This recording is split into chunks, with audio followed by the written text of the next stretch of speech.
বুলেটের principal part হচ্ছে projectile, যা লেড বা সীসার তৈরি এবং শক্তিশালী কপার অ্যালয় দিয়ে কভার করা থাকে। এটির সামনের অংশ রাউন্ডেড বা পয়েন্টেড থাকে যাতে অ্যারোডাইনামিক স্টেবিলিটি বজায় থাকে, অর্থাৎ ফায়ারিংয়ের পর শূন্যে থাকা অবস্থায় যাতে এটি ব্যালেন্স ঠিক রাখতে পারে। শেল কেস ব্রাশ বা পিতল অথবা স্টিলের তৈরি কেসিং, যার পেছনের দিকে প্রাইমার এবং গান পাউডার রাখার ব্যবস্থা আছে।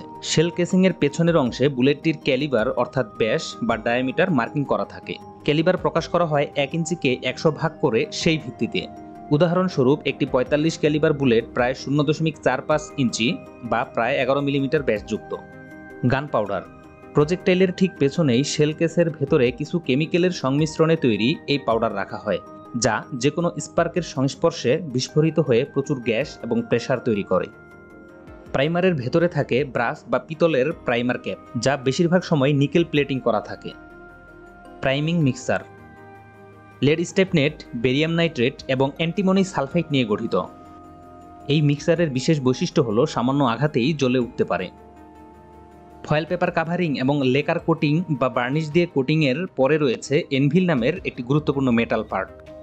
ট্রিগারে চাপ দেওয়ার ফলে ফায়ারিং পিন প্রাইমারে আঘাত করে। এতে প্রাইমিং মিক্সচার এনভিলের সাথে সংঘর্ষিত হয় এবং জ্বলে ওঠে। প্রাইমিং মিক্সারের স্পার্ক এনভিলের সামনের হোল কভার ভেদ করে গান পাউডারকে জ্বলে উঠতে সহায়তা করে। ফলশ্রুতিতে গান পাউডার বিস্ফোরিত হয়ে প্রচুর গ্যাস এবং প্রেসার তৈরি করে।